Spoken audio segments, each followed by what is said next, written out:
goes without saying that Mario Kart World may just be the most divisive Mario Kart game ever, and there's a plethora of reasons as to why this is the case. The initial trailer revealed that we were going to get a giant open world game for Mario Kart, so it's like Mario, Breath of the Wild, Tears of the Kingdom, Kart Racer. Yeah, a lot of people were excited, including myself, but you know what a lot of people noticed when we finally got to actually see what the game looked like? We noticed that there was a lot of these straight line tracks, and for a lot of people, that was a big cause for concern. Of course, people wanted to wait and see what the game actually felt like when they played it, and it turned out to be a lot of people's worst fears. Some of these tracks, you just go straight for a very long time, and on the final lap, it actually turns into a real Mario Kart track. And thus, the discourse begun. If you go on YouTube, there's tons of people getting tons of views talking about how Mario Kart World is not good. The game is dead. Nobody cares about the online. A lot of people were hitting the panic button, and it's because they didn't enjoy a certain aspect that was introduced to the game. Simply put, there are people that just did not like the open world and the forced intermission tracks, which is the straight line that takes you from track to track. What people truly wanted was they wanted the traditional 3-lap experience for Mario Kart. When the game first came out, there was a way around this that was a lot more simple and accessible for online play. In online versus for Mario Kart World, instead of picking a track, if you selected random, it would guarantee that you would get a traditional 3-lap track every single time, no matter what. So at that point, people who hated doing the intermission tracks would guarantee a way to never play them, which, you know, I do think that it's good for the players to have choice, but essentially in every 8,000 plus VR lobby, almost every single player was selecting random. As a matter of fact, it was basically all of them. And so it did kind of seem like there was this happy medium for the players. If you really like the intermission tracks, you could pick them. And if you really like the 3-lap tracks, you could pick them as well. Essentially, what it came down to was people picking in the majority rules. But then about a month ago, Nintendo caused a lot of discourse and a lot of anger when they removed the ability for the 3-lap tracks to be guaranteed every time you clicked random. What people basically took this as is that Nintendo is trying to force people to play the intermission tracks and interact with the open world that they, you know, probably worked hard on, but at the end of the day, not everybody wanted to play them. So now the frequency of 3-lap tracks occurring in online versus became a lot more slim. A lot of people were starting to say that Mario Kart World online was dead. As a matter of fact, it shed a lot more light on the online competitive community for Mario Kart World. To be clear, the Mario Kart World competitive lounge is something that's been around for a very long time. It long predates Mario Kart World, but what it is essentially it's a third-party matchmaking system. So you sign up for the website, you join the Discord server. They have a very well-run, smooth, well-oiled machine where you could play some ranked matches. But what they did in particular was essentially ban the intermission track. So if you wanted to play like high-level competitive online play without having to do the intermission tracks and just play traditional 3-lap Mario Kart, you'd have to join the Mario Kart competitive lounge. People were calling Mario Kart World the first ever Discord kart racer. Like, it was that bad. People were showing screenshots of dead online matches. Like, Mario Kart was facing a ton of backlash and a pivotal moment was on the way. But now Nintendo has finally walked back their decision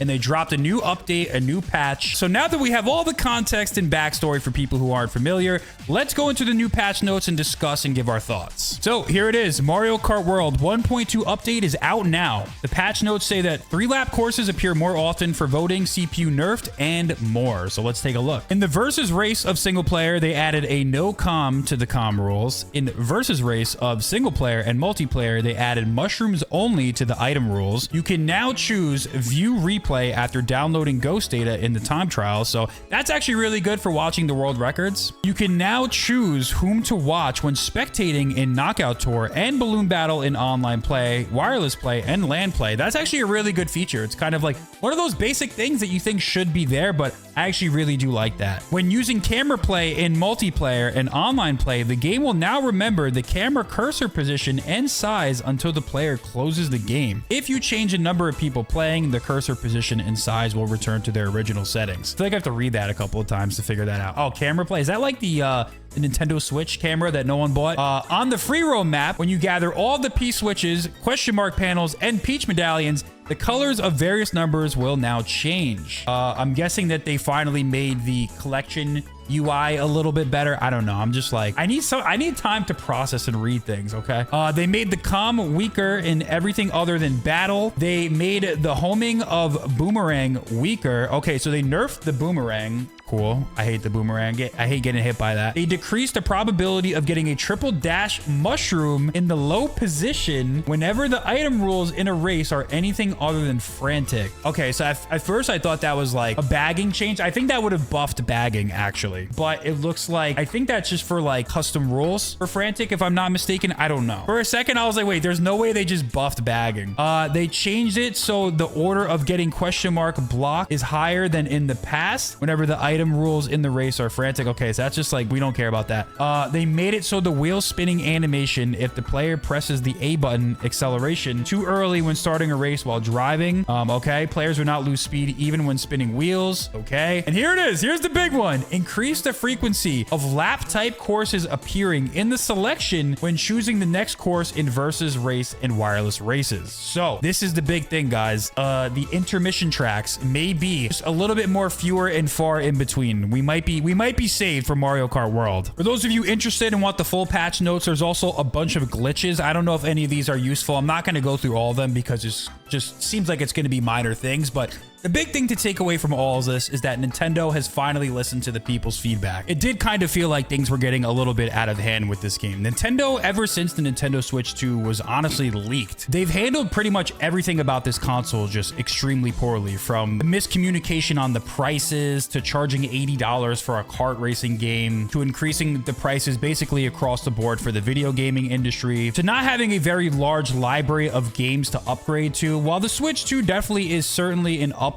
over the Switch 1, I don't think they did a very good job of communicating to the public exactly why they should drop $450 to upgrade to it. The biggest thing to me that was like, yo, Mario Kart 8 Deluxe was the most successful game of all time. It kind of just felt like there was no way they could possibly mess up Mario Kart World. And the thing is, it's just like they did. It felt like with each successive week, it was just getting worse and worse for this game. And then I feel like removing the 3-lap tracks was kind of just like the nail in the coffin for the reputation of the game. Being a fan of this game, and by the way, like this is still my favorite Mario Kart game to ever release. Like I really like it that much, but it was becoming harder and harder to become like a defender of this game. I had to like almost like it in secret because everyone was just negative on it. So does this fix everything? Not necessarily. I think Nintendo needs to go on like a streak of more wins. They just dropped Donkey Kong Bonanza, which seems to be pretty successful. Mario Kart World just got this update, assuming that they like increase the frequency of the 3-lap tracks, or rather like just give us a full-blown option to select them if we want to in game and not have to outsource it. I think that would be even better. The thing about Mario Kart World is that like this game has significantly more content than Mario Kart 8 Deluxe when it came out. And by the time it was all said and done, Mario Kart 8 Deluxe was the best kart racer that I think Nintendo has ever released. This game already has a lot of content, and we have a Nintendo Direct allegedly coming out this Thursday. I think there's definitely room for like a ton of DLC to be added to the game, more quality of life, which will solidify this as the best Mario Kart. The story of this game is so far from written. Obviously, we had a little bit of hiccups, but at the end of the day, the only thing that we can do is go up from here. But Nintendo has definitely been taking a lot of L's in the Switch 2 era. They need to just like focus their messaging because it's just so unfocused right now. It doesn't seem like they have like a cohesive game plan, but there's one thing that they do have. They have the best IPs in the world, so they have a lot of leeway to kind of figure this thing out as they go. So we'll see what happens with this new update. We'll see if it's good enough. We'll also see what happens at the Nintendo Switch 2 Direct, and we'll kind of see how they finish off this year and what the big holiday season releases will be. Let me know what you guys think about all this, and we will be playing this game tomorrow for a video, so check me out. Subscribe to the channel, all noties, and I'll see you guys later.